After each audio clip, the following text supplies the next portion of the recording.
un caso clínico. Una paciente que tuvo infarto. Vamos. Entonces, una paciente que tuvo infarto, que es multífera, ya se ve el bebé y nos preparamos para asistir el tercer estadio del infarto, que es el alumbramiento.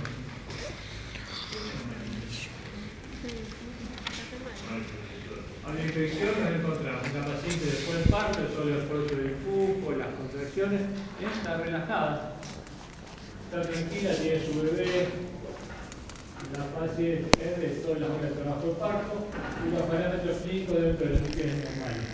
El útero, después de la salida del bebé, va a la altura del ombligo, esperando el desprendimiento y descenso de la placenta. Tenemos los genitales externos, el cordón umbilical que está bien ampliado y no tiene pérdida de sangre. Acá vamos a hacer una diferencia de los dos tipos de alumbramiento. Ustedes, parados delante de la paciente que ha tenido recién su parto, van a saber qué tipo de alumbramiento de acuerdo a las características que vayan apareciendo por los genitales externos.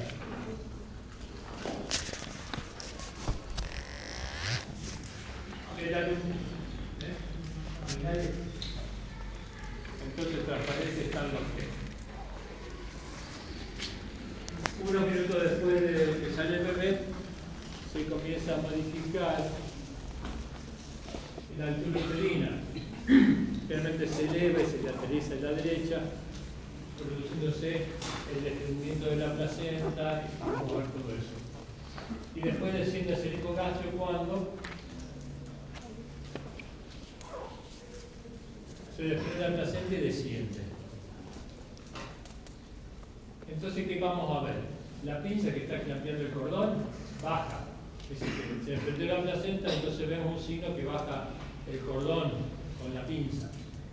Al ejercer traccionamiento suave del cordón, vemos, no sentimos en la mano que podemos sobre el útero el signo del pescador. El signo del pescador es cuando uno tira, siente que hay algo que viene.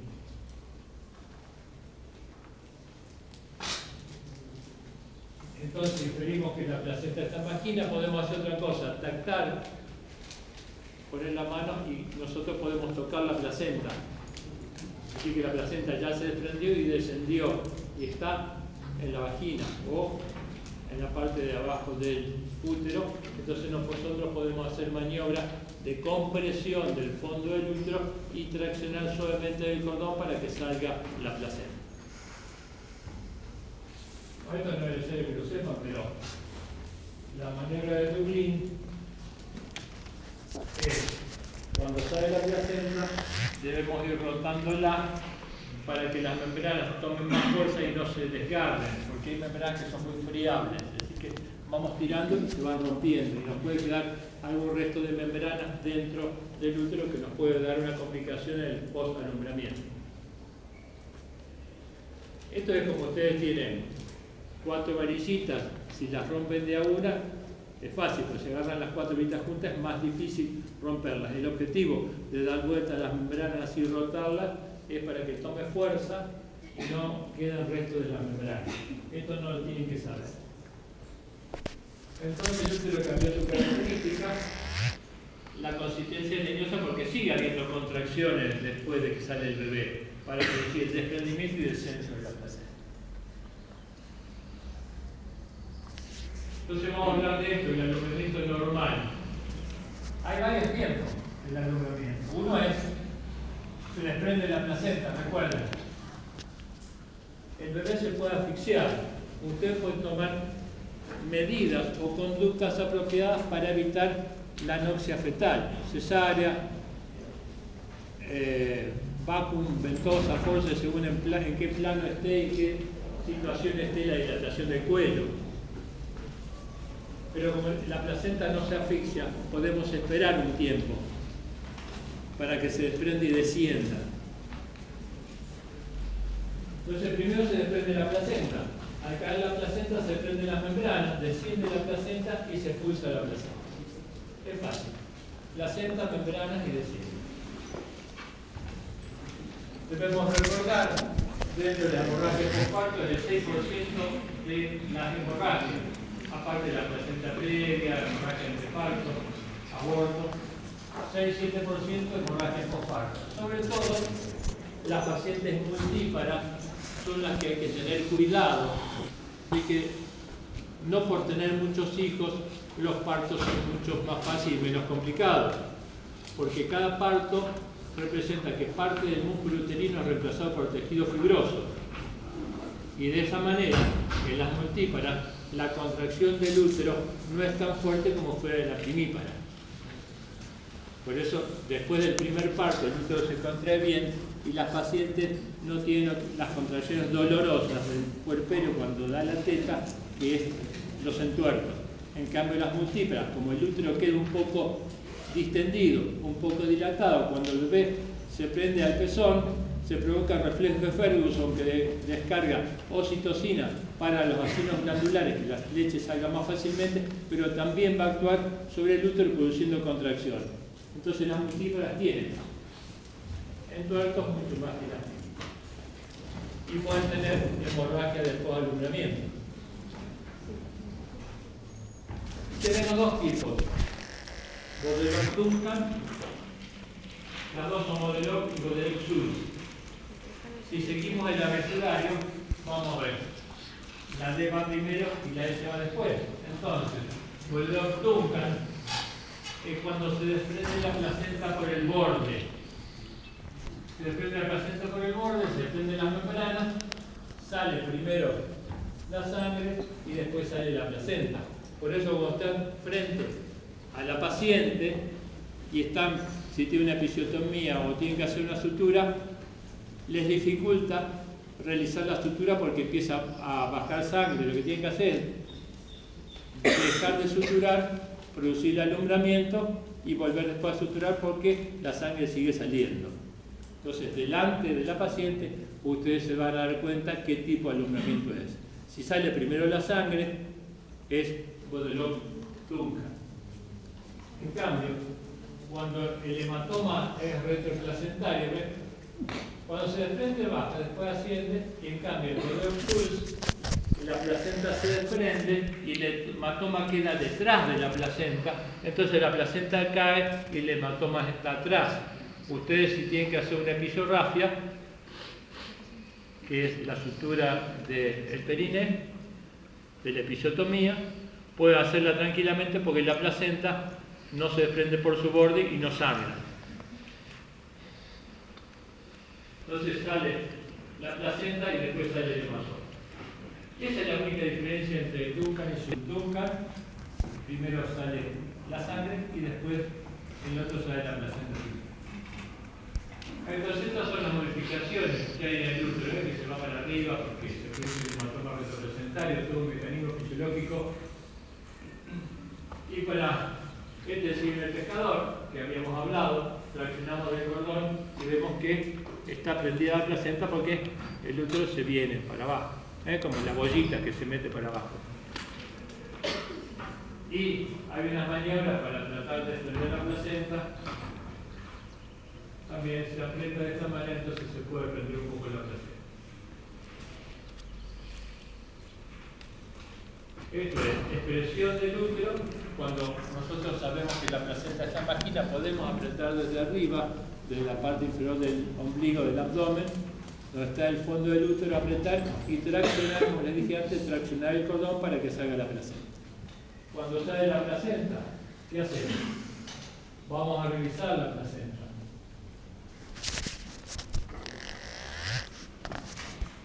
La ponemos en la mesa, porque en la mesa después del parto tenemos pinza de hemostasia para el cordón, tenemos tijera, tenemos portaguja, hilo, lo que necesitemos.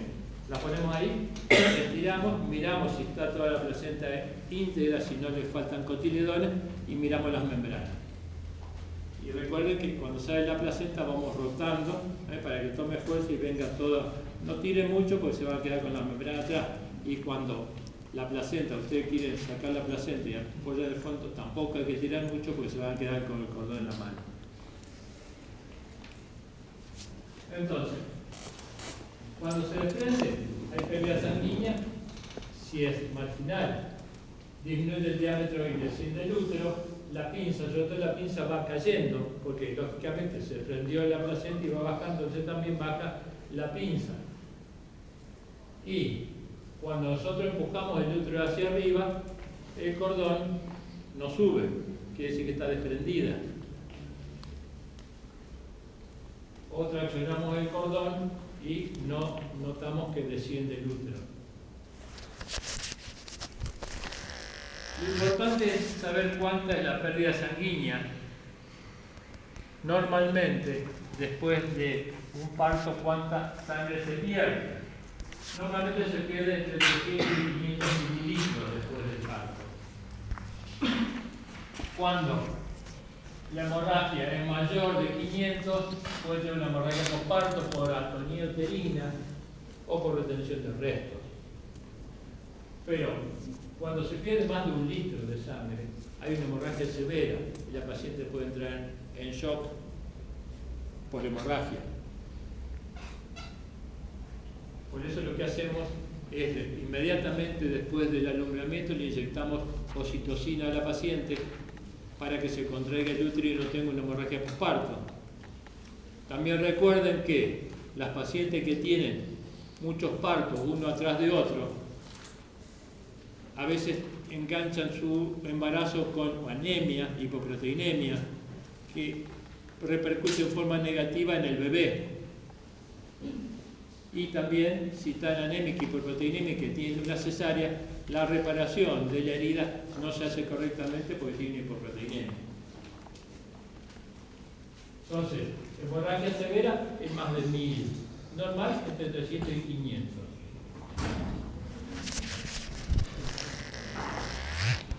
Después que sale el bebé podemos esperar un tiempo que salga la placenta sola. Si no hay hemorragia y no hay nada que apure, vamos a esperar el tiempo del desprendimiento y descenso. Hacemos masaje uterino para que tenga contracciones. O si no sale, podemos hacer oxitocina. Van a leer en los libros que le podemos inyectar oxitocina diluida por el cordón para producir el desprendimiento de la placenta. Y ver que después que sale la placenta, el útero se contrae y eso se llama globo de seguridad espinal. Es decir, el útero después del alumbramiento tiene que estar bien contraído. ¿Y qué patología podemos tener?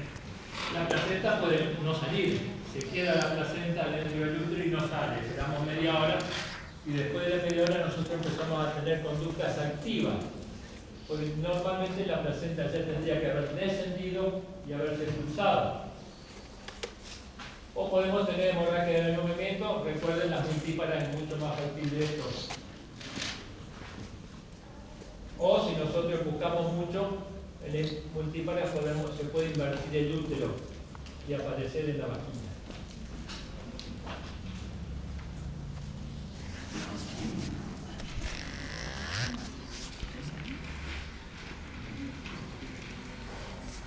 Entonces esas distosis dinámicas pueden ser. ¿Por qué? No tienen contracciones. O pueden tener contracciones, es decir, el útero se contrae al nivel, la parte inferior del útero se contrae, entonces queda la placenta desprendida pero retenida por encima de ese anillo.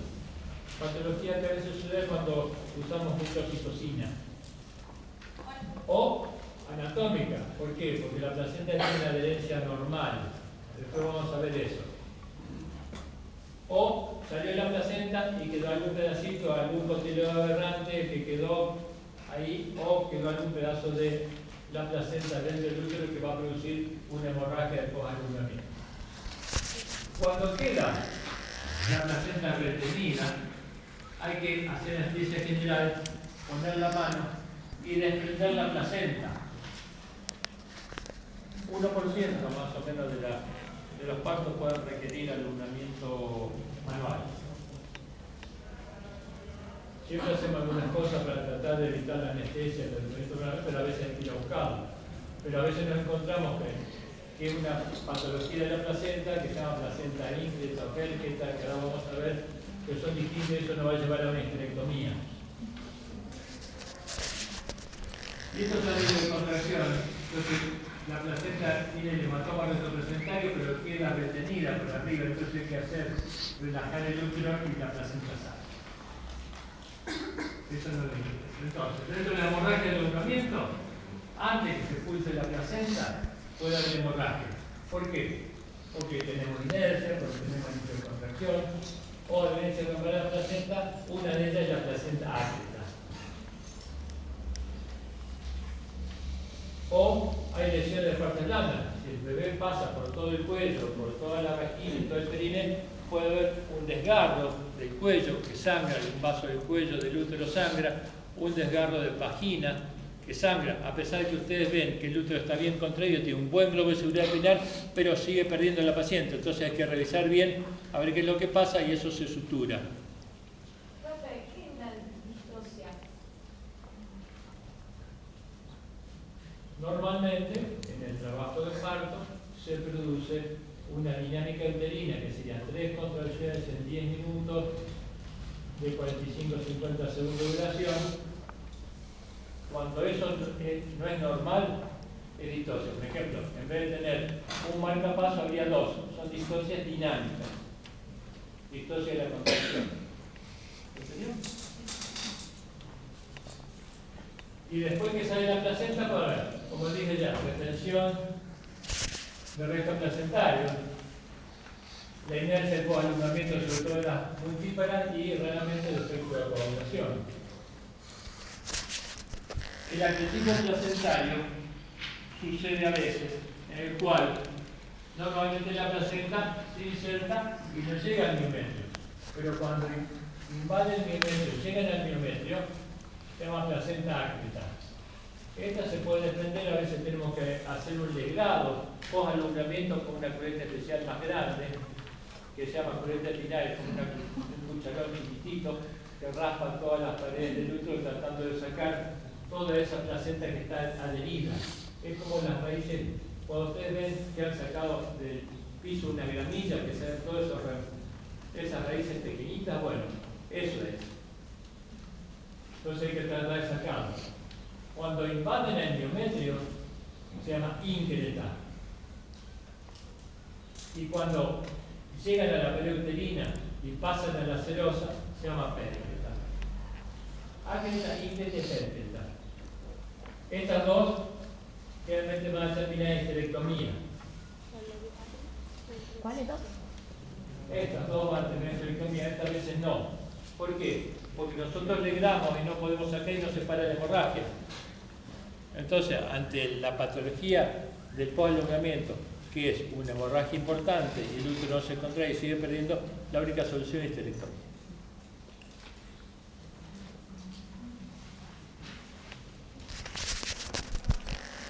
Después que sale la placenta, para prevenir las hemorragias del post-alumbramiento, les decían masajes del fondo del útero. A veces indicamos a la paciente multípara que cuando se va a la habitación durante una hora más o menos cada 5 minutos, con la mano toquen el fondo del útero, que es una pelota mucho más grande que la del tenis.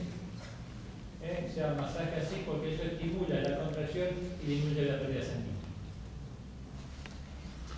Y por último, dentro de las patologías del post-alumbramiento tenemos las roturas uterinas que son raras, pero pueden suceder sobre todo en aquellas pacientes que tienen cesáreas anteriores y que ingresan a su trabajo de parto.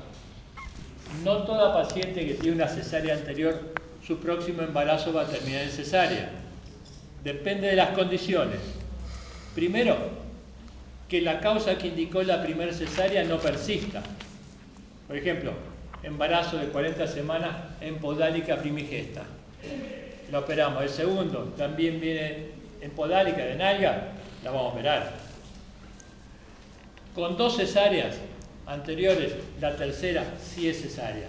¿Por qué? Porque tiene 2 cicatrices en el mismo lugar, en el segmento inferior, y el riesgo de rotura uterina es mayor. Además, si tuvo 2 cesáreas, una más no le hace nada, no seamos los salvadores de la patria, pues se nos puede complicar. Si la paciente ha tenido una cesárea anterior, ustedes vieron la gráfica de Freeman, la coordenada, y esta es la gráfica de la dilatación, se la hago para ustedes. 2 o 3 centímetros, 9 centímetros, ¿recuerdan eso? Sí. Bueno, algunos lo vieron, otros tienen cara de que... Hay una gráfica así, no tengo pizarrón.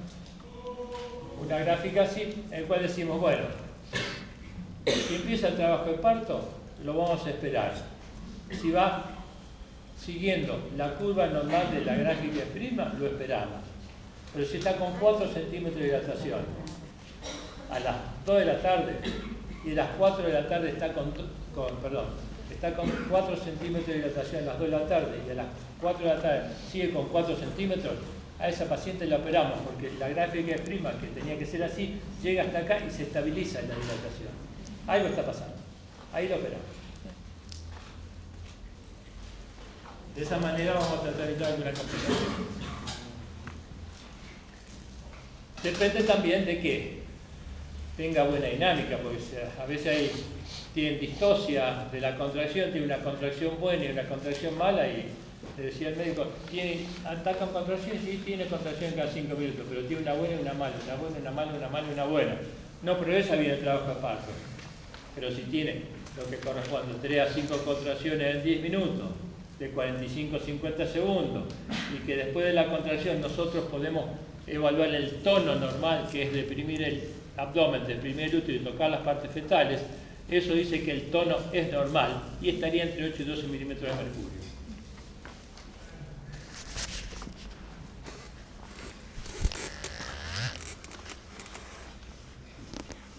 Eso es el número. ¿Preguntas?